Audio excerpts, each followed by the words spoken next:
मंदिर में पूजा पाठ का कार्य करते और इसके साथ साथ वो लोगों की शादी और अन्य धार्मिक कार्य भी संपूर्ण कराते थे, जिसकी वजह से उनका दूसरा नाम शादीराम भी पड़ गया था। हरि प्रसाद इतना प्रसिद्ध था कि आसपास के सभी गांवों में उसकी चर्चा हुआ करती थी और सभी लोग उस पंडित जी का बहुत आदर किया करते थे। एक दिन पास के गांव का राजू पंडित जी के पास आता है। प्रणाम पंडित जी। आयुष्मान बच्चा। पंडित जी, मुझे हमारे गांव के मुखिया जी ने आपको बुलाने भेजा है। तुम्हारे गांव? बच्चा, तुम्हारा गांव तो बहुत ही दूर है, बीच में 3-4 गांव पार करने पड़ते हैं। अरे पंडित जी, आप बिल्कुल भी फिक्र मत कीजिए, मुखिया जी ने मुझे आपको इसीलिए लेने भेजा है। बच्चा, इतनी दूर चलना मेरे लिए थोड़ा मुश्किल होता है। नहीं पंडित जी, आपको चलना नहीं होगा, आप पीछे बैठ जाइए और मैं आपको पहुंचा दूंगा। अब तुम्हारा मतलब क्या है, कहाँ पहुंचा दोगे मुझे? अरे पंडित जी, आप बहुत ज्यादा सोचते हैं। मैं साइकिल लेके आया हूँ और आपको साइकिल पर बिठाकर जल्दी से अपने गांव पहुंचा दूंगा। अरे बच्चा, तो ऐसा कहो ना तुम। तुम्हारी बात सुनकर मुझे लगा जाने मुझे कहाँ पहुंचाने की बात कर रहे हो। पंडित जी, कहाँ पहुंचाऊंगा मैं आपको? चलिए जल्दी से सवार हो जाइए मेरी साइकिल पर। अब राजू के गांव पहुंचकर मुखिया जी के घर पर। प्रणाम पंडित जी, बड़ी देर से हम आपकी प्रतीक्षा कर रहे थे, रास्ते में कोई तकलीफ तो नहीं हुई? आयुष्मान बच्चा, तकलीफ कैसे होती? आपने अपने इस दूध को जो भेजा था हमें लाने, बड़े आराम से लेकर आया है। पंडित जी, अगले हफ्ते हम अपने घर में शिव अभिषेक करना चाहते हैं। अवश्य, ये तो बड़ा उचित समय है अभिषेक करने के लिए। बस पंडित जी, पूजन से संबंधित सभी सामग्री की सूची बनवा दीजिए और समय बता दीजिए, हम राजू को लेने आपके पास भेज देंगे। बच्चा, वैसे तो आपके गांव में भी पंडित यदुनाथ हैं, वो बड़े ही ज्ञानी पंडित हैं, उनसे ही आप पूजन क्यों नहीं करवा लेते? मुझे इतनी दूर से बुलाएंगे क्या?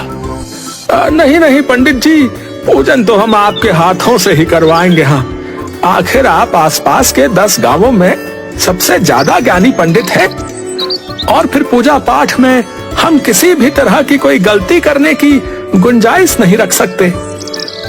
ठीक है बच्चा, ठीक है, जैसी आपकी इच्छा। मैं आपको सामग्री की सारी सूची बता देता हूँ। आप सामग्री मंगवा कर पूजा की पूरी तैयारी करवा लीजिएगा और राजू को मुझे लेने भेज दीजिएगा। मैं समय पर आकर पूजा संपन्न कर दूंगा।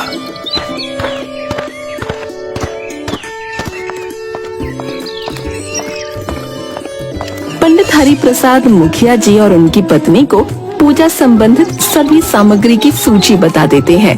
अभिषेक से जुड़ी सारी तैयारियां करने की विधि भी बता देते हैं।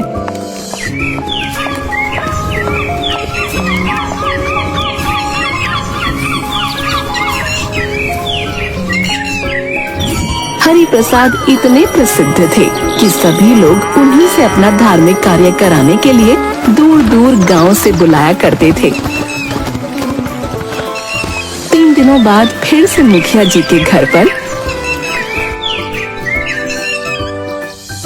आपने पूजन की सारी तैयारी बहुत अच्छे से की हुई है। चलिए अब आप दोनों दंपत्ति विराजमान हो जाइए, हम अभिषेक प्रारंभ करते हैं। हाँ पंडित जी, चलिए चलिए पूजन शुरू किया जाए। पूजन समाप्त होने के बाद पंडित जी, आपका बहुत बहुत धन्यवाद। आपने अभिषेक बहुत अच्छे से कराया, मन को संतुष्टि प्राप्त हुई है। भगवान की सेवा में जब तक संतुष्टि ना मिले तब तक पूजन संपन्न नहीं होता। पंडित जी, हम आपको जो है एक छोटी सी भेंट देना चाहते हैं। कैसी भेंट देना चाहते हैं? आपने तो मुझे दक्षिणा दे दी है।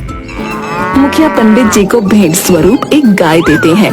पंडित हरि प्रसाद गाय को लेकर पैदल अपने रास्ते धीरे धीरे लौट रहे थे।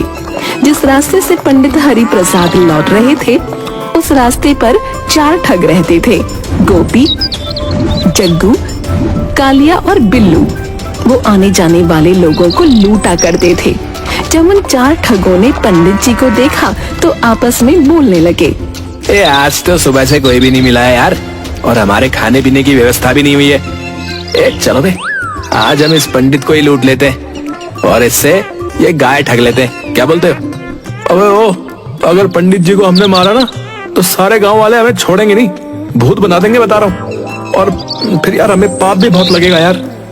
चारों ठग आपस में पंडित हरि प्रसाद से गाय ठगने की एक नई तरकीब बनाते हैं। अरे मेरे लफंडर दोस्तों, वो देखो पंडित जी गाय ले जाते हुए।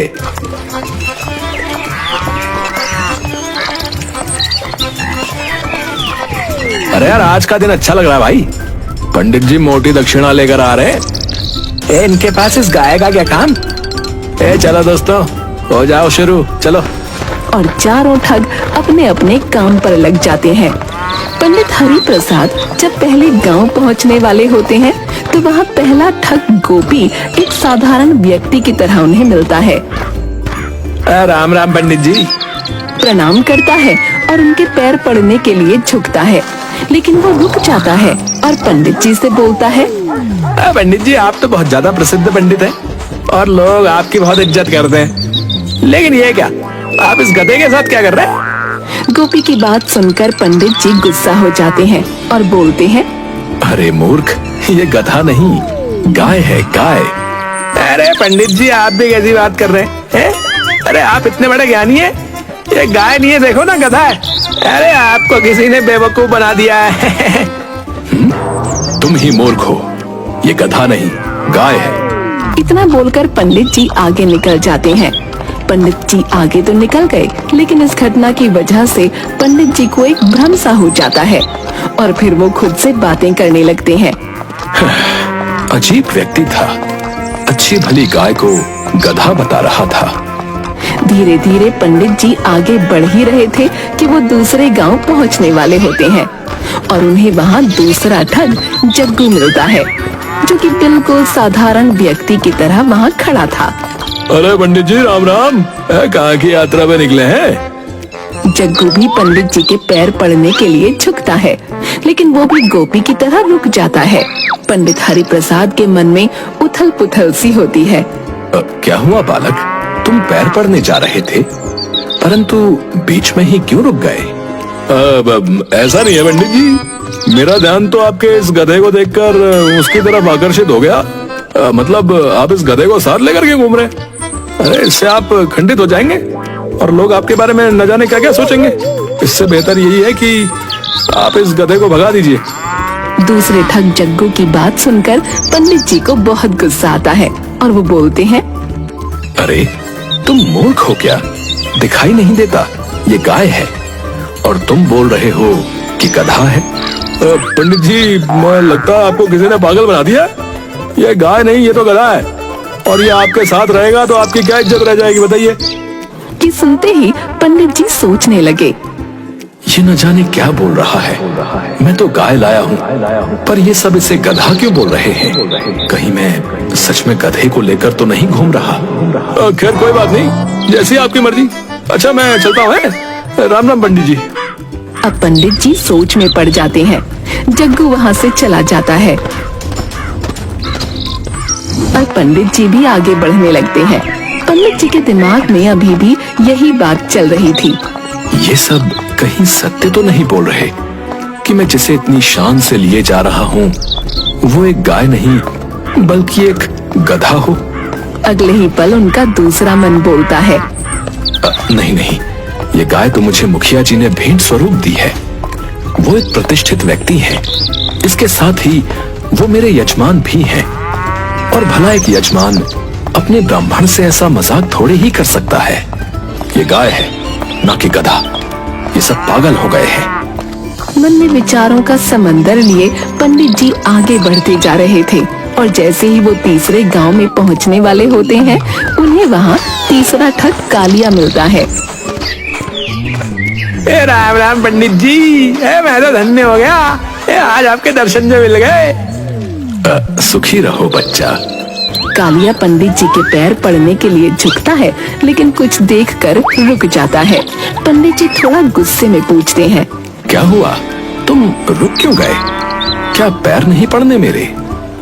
पंडित जी बाकी सब तो ठीक है, लेकिन आप इस गधे को साथ में लेकर क्यों घूम रहे हो? मैं इस गधे को गांव के बाहर छोड़ने जा रहा हूँ। मुझे रास्ते में दयनीय हालत में मिला था और मुझे इस पर दया आ गई। मैंने इस गधे की मदद करने का निश्चय किया, इसीलिए इसे साथ लेकर गांव के बाहर छोड़ने जा रहा हूँ। पंडित जी वहाँ से निकल जाते हैं। तीनों ठगों की बात सुनकर पंडित जी का खुद पर से विश्वास उठ जाता है और उन्हें लगता है ये सब लोग सही बोल रहे हैं।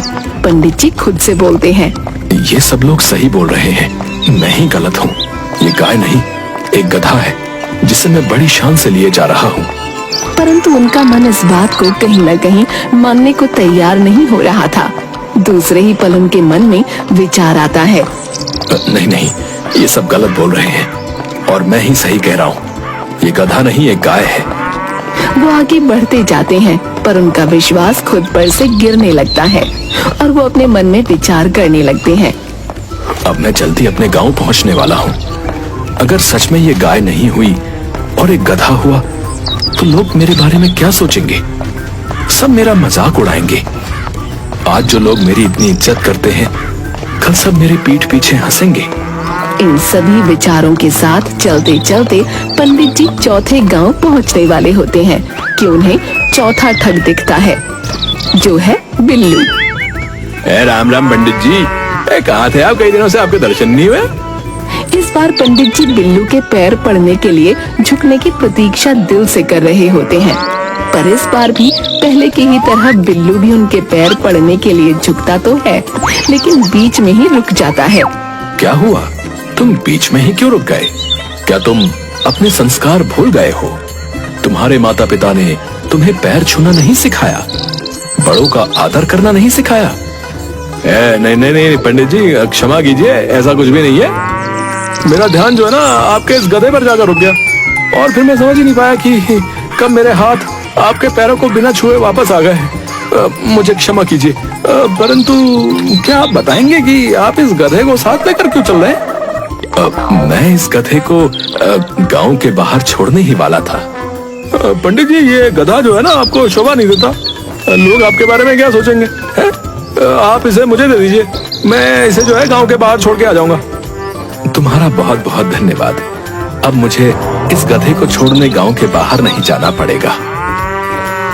इस तरह पंडित जी अपने आप पर से विश्वास खो देते हैं और उस गाय को गधा समझकर उस ठग को दे देते हैं। अच्छा हुआ इस गधे से पीछा छूटा। उस मुखिया को तो मैं छोड़ूंगा नहीं। अगर मैं गांव में चला जाता तो मेरे सारे सम्मान का फलीदा हो जाता। वो चारों ठग अपनी योजना में कामयाब हो जाते हैं और गाय को पंडित जी से ठग लेते हैं। चारों ठग उस गाय को बेचकर पैसा कमा लेते हैं। हमें खुद पर विश्वास रखना चाहिए। दूसरा व्यक्ति क्या कह रहा है उससे हमें कोई फर्क नहीं पड़ना चाहिए, क्योंकि रास्ता भटकाने वाले बहुत मिलेंगे।